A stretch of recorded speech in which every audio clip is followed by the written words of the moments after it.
بسم اللہ الرحمن الرحیم، السلام علیکم۔ میری طرف سے آپ سب کو بہت بہت عید مبارک۔ جناب، آج کا دن جو ہے عید الفطر کا رمضان شریف کے بعد آتا ہے، اور اس عید پہ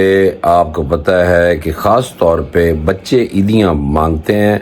اور ہمیں دینی بھی چاہیے۔ دوسرا یہ ہے کہ آج عید کی نماز ہم نے پڑھی، جس میں علامہ صاحب نے بڑا اچھا خطاب کیا، اور خطاب میں انہوں نے جن باتوں پہ روشنی ڈالی وہ سننے کے قابل تھی، اس لیے آپ لوگ بھی غور سے سنیں، تاکہ میں ایک تو یہ آپ کو بتاؤں گا،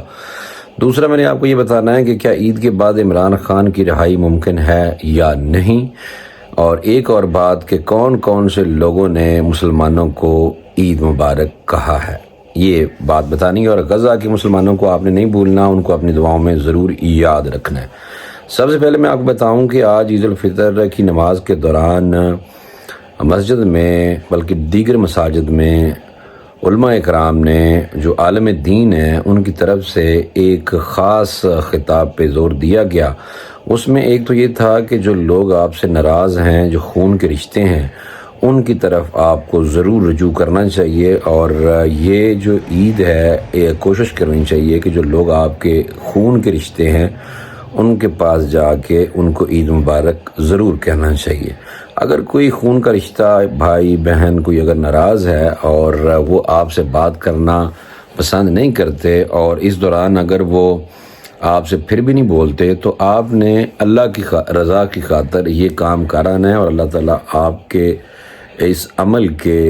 کی وجہ سے آپ کے درجات ضرور بلند کریں گے، اور آپ کو ضرور ثواب ملے گا۔ دوسری بات، ملک کے امن و امان کے حوالے سے بھی دیگر مساجد میں یہ علماء اکرام کی طرف سے خطابات میں یہ خاص پہلو ڈالا گیا کہ جو ملک دہشت گردی کا شکار ہے، اور جو لوگ فساد پیدا کر رہے ہیں اور فساد فی الارض یعنی کہ جو کر رہے ہیں اور اس ملک میں فساد پیدا کر رہے ہیں، ان کے حوالے سے خاص طور پہ علماء اکرام نے زور دیا ہے کہ یہ فسادی ہیں جو رمضان المبارک میں بھی جنہوں نے فساد برپا کیا، اور رمضان المبارک کا بھی تقدس اور احترام کو ملحوظ خاطر نہیں رکھا، تو اس کا مطلب یہ ہوا کہ یہ جہنمی ہے۔ بڑی اہم بات ہے، کیونکہ ہمیں اپنے پاکستان سے پیار ہونا چاہیے، پاکستان ہے تو ہم سب ہیں۔ اچھا، اس کے علاوہ جو دیگر کرسٹینا رونالڈو بہت اچھا فٹ بالر ہے، خاص طور پہ مسلمانوں کو عید کی مبارکباد دی ہے، تو ان کی بھائی عید مبارک آپ قبول کریں، کیونکہ کئی لوگ کہتے ہیں کہ بندہ مسلمان ہونے کے بڑا قریب ہے۔ دوسرا، امریکن ایمبیسی بے شک ہمیں عید مبارک کہہ رہی ہے، لیکن ان کو پتہ ہونا چاہیے کہ فلسطینیوں کو ہم نہیں بھولے، جن کی آپ ابھی تک نسل کشی کروا رہے ہیں اسرائیل سے، اور آپ اپنے ہتھیار دے رہے ہیں اور فنڈز دے رہے ہیں، اور اسرائیل نے غزہ میں جو جنوبی پٹی ہے اس پہ 40,000 مسلمانوں کو وہاں بسنے نہیں دے رہے، اور لاکھوں مسلمانوں کو غزہ میں شہید کر چکے ہیں۔ تو اس لیے ایک طرف مبارکبادیں مسلمانوں کو دی جا رہی ہیں، اور دوسری طرف غزہ میں مسلمانوں کا قتل عام کیا جا رہا ہے، اور بلکہ کروایا جا رہا ہے۔ تو اس لیے جناب، مسلمانوں کو اتحاد کی انتہائی ضرورت ہے، سب اکٹھے ہو جائیں، لیکن ابھی مجھے لگتا ہے کہ مار بھی اس لیے پڑ رہی ہے کہ مسلمان آپس میں اکٹھے نہیں ہیں۔ دوسری بات ایک بڑی اہم تھی، وہ یہ تھی کہ کیا عمران خان صاحب جناب یہ عید کے بعد رہا ہو سکتے ہیں؟ اس حوالے سے بڑی باتیں ہو رہی تھیں،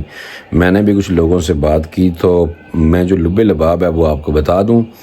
کہ عمران خان صاحب کی ٹیم نے یعنی کہ پی ٹی آئی نے قومی سلامتی کمیٹی کا جو اجلاس ہوا تھا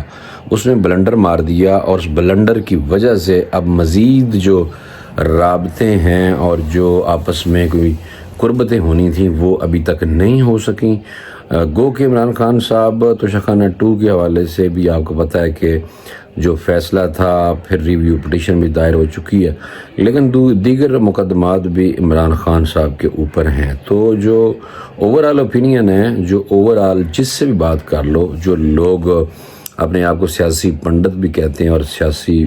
صحافی جو پنڈت ہیں، ان سے بھی اگر بات کر لیں تو کوئی ایسا بندہ ابھی تک مجھے نہیں ملا جس نے کہا ہو کہ جناب عمران خان کوئی جلد رہا ہو سکتے ہیں۔ بعض نے تو بلکہ یہ بھی کہا ہے کہ یہ حکومت جب تک رہے گی اس کے بعد بھی عمران خان کی رہائی کوئی جلدی ممکن نہیں ہے۔ لیکن ایک بات بڑی اہم ہے کہ جو پی ٹی آئی کے جو رہنما باہر ہیں ان کے بارے میں کہا جا رہا ہے کہ وہ عمران خان صاحب کے ساتھ مخلص بالکل نہیں ہیں. جس طرح کی ایکسپیکٹیشنز عمران خان ان سے لگاتے تھے ان کی طرف سے کوئی ایسا عمل نہیں کیا جا رہا. لیکن ایک بات یہ بھی ہے کہ گزشتہ دنوں آپ کو پتہ ہے کہ بیرسٹر گوہر کا کہنا تھا کہ ہمارے بلا واسطہ جو اسٹیبلشمنٹ سے رابطے تھے لیکن وہ رابطے ہوئے تھے، اس کے بعد پھر فی الحال کوئی رابطے نہیں ہیں. تو کہنے کا مقصد یہ ہے کہ ابھی تک عمران خان جو ہیں وہ پابند سلاسل ہیں، ان کا کوئی جلدی نکلنا ممکن نظر نہیں آتا. گو کہ آپ کو پتہ ہے کہ نوبل پیس پرائز کے حوالے سے بھی کہا جاتا ہے کہ جو نوبل انعام ہے اس کے حوالے سے بھی عمران خان کا نام بھی جناب ڈالا گیا ہے، لیکن ابھی تک وہ فائنل نہیں ہوا. اور اگر عمران خان کو بے شک وہ چانسلر نہیں بن سکے تھے آکسفورڈ یونیورسٹی کے، انہوں نے بلکہ ان کا نام لسٹ سے نکال دیا تھا. اور پی ٹی آئی کی طرف سے سوشل میڈیا پہ کافی زیادہ شور شرابہ تھا اور کہا جا رہا تھا کہ عمران خان کو ہر حالت میں آکسفورڈ یونیورسٹی کا چانسلر بنا دیا جائے گا، لیکن اس خواب بھی ادھورا رہ گیا. اب دیکھنا یہ ہے کہ یہ جو نوبل انعام کی دوڑ ہے اس میں امن کے حوالے سے جو ہوتا ہے، کیا عمران خان اس انعام کے حقدار ٹھہرتے ہیں یا نہیں، یہ 2025 کے آخر میں اس کا فیصلہ ہوگا. امریکہ کی طرف سے آپ کو پتہ ہے کہ فی الحال کوئی ایسی انڈیکیشن نہیں ملی کہ امریکہ کی طرف سے بھی باقاعدہ کہا جائے، ٹرمپ کی طرف سے کہا جائے کہ عمران خان صاحب نے باہر کڈو. فی الحال ٹرمپ بھی مکر گیا ہے، انہوں نے کوئی گل کوئی نہیں جے کی تھی، اور ٹرمپ نے باقاعدہ پاکستان کی تعریف کی ہے، پاکستان کی حکومت کی تعریف کی ہے، اور موجودہ سیٹ اپ جو ہے اسٹیبلشمنٹ کا بھی ہو ان کی تعریف کی ہے. عمران خان کا نام انہیں بھائی بالکل کوئی نہیں جلیا. رچرڈ گرینل یا کوئی اور جو پہلے فری عمران خان کے حوالے سے ٹویٹ کیا کرتے تھے،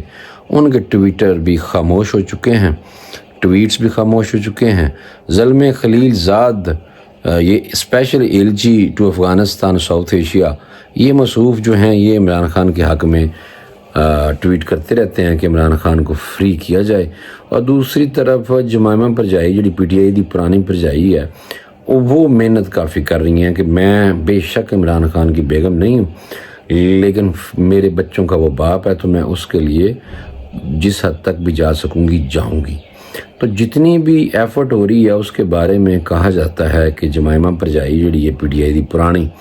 وہ بیسکلی پیچھے ہے. چاہے سوشل میڈیا پہ جو ٹویٹس آتے ہیں یا سوشل میڈیا جہاں سے چلتا ہے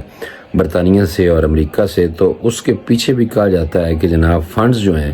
وہ جمائمہ پرجائی دے لگے ہوئے ہیں، کیونکہ پی ٹی آئی کی طرف سے کہا گیا تھا کہ ہمارے پاس فی الحال فنڈز نہیں ہے، اور فنڈز کی کمی کی وجہ سے ہم کوئی بڑا مارچ بھی نہیں کر پا رہے. تو چندے کی اپیل کی گئی تھی، پھر جو M N A M P As ہیں ان سے بھی کہا گیا تھا کہ 8 لاکھ روپے جمع کراؤ، لیکن وہ بھی نہیں کرا سکے. تو کوئی بندہ ابھی تک پی ٹی آئی میں اس طرح کا نظر نہیں آ رہا کہ جو لیڈ کرے اور کوئی کمپین چلے عمران خان کی رہائی کی. ساتھ یہ تھا کہ پی ٹی آئی کی طرف سے یہ بھی نہیں ابھی تک سیریس ہو کے کام کیا گیا کہ ایک اپوزیشن کی بڑی جماعت ہے پی ٹی آئی، لیکن دوسری ایک اور جماعت بھی ہے اپوزیشن کی، وہ ہے JUIF. مولانا فضل الرحمان صاحب کے حوالے سے عمران خان صاحب نے کہا ہوا ہے کہ جی میرے لوگ جو ہیں وہ مولانا فضل الرحمان سے رابطے میں آئیں، لیکن علی امین گنڈا پور صاحب جو ہیں وہ اکثر ہی مٹی پلید کرنے کی کوشش کر دیتے ہیں. اور آپ کو پتہ ہے کہ دونوں کا تعلق علی امین گنڈا پور وزیر اعلیٰ خیبر پختونخوا اور مولانا فضل الرحمان کا تعلق ایک ہی شہر سے ہے. تو مولانا فضل الرحمان صاحب سمجھتے ہیں کہ منو ہروایا گیا اور علی امین نو جتوایا گیا. تو علی امین گنڈا پور ابھی بھی مولانا فضل الرحمان کے خلاف اکثر بیان بازی کر دیتے ہیں، جس کی وجہ سے اگر کوئی قربت ہونی ہو تو وہ دوریاں ہو جاتی ہیں. اور جس کی وجہ سے آخری جو بیان تھا علی امین گنڈا پور کا، اس کے بعد خاص طور پہ مولانا فضل الرحمان کی ٹیم کی طرف سے یہ سننے کو ملا تھا کہ اندر جڑی سازش ہو رہی ہے پی ٹی آئی کے اندر، ہم اب اس پہ نظر رکھیں گے. تو اوورآل اگر دیکھا جائے تو عمران خان صاحب کی جو رہائی ہے فی الحال پاجی ممکن منت بھی نظر نہیں آ رہی. تو آج کے لیے اتنا ہی کافی ہے. میری طرف سے دوبارہ تمام مسلمان بھائیوں کو بہت بہت عید مبارک ہو، اور اللہ کا شکر ہے کہ یہ عید کی نماز تک ابھی تک جب یہ 10 بج چکے ہیں کہ کسی قسم کا کوئی کارروائی، کسی قسم کا کوئی فساد ملک میں دیکھنے کو نہیں ملا، ورنہ اکثر لوگ یہ ایکسپیکٹ کر رہے تھے کہ حالات بہت خراب ہیں، ہو سکتا ہے کہ خون خرابہ کہیں ہو، لیکن اللہ کا شکر ہے کہ نہیں ہو سکا۔ تو پاکستان کو اللہ تعالیٰ امن کا گہوارہ بنائے اور پاکستانیوں کو متحد ہو جائیں آپس میں، اور ہمیں توفیق دے اللہ تعالیٰ کہ ہم سارے آپس میں متحد ہو کے اس ملک کی خدمت کر سکیں۔ اجازت دیں، انشاءاللہ اگلے ویلاگ میں دوبارہ ملاقات کریں گے۔ اللہ حافظ۔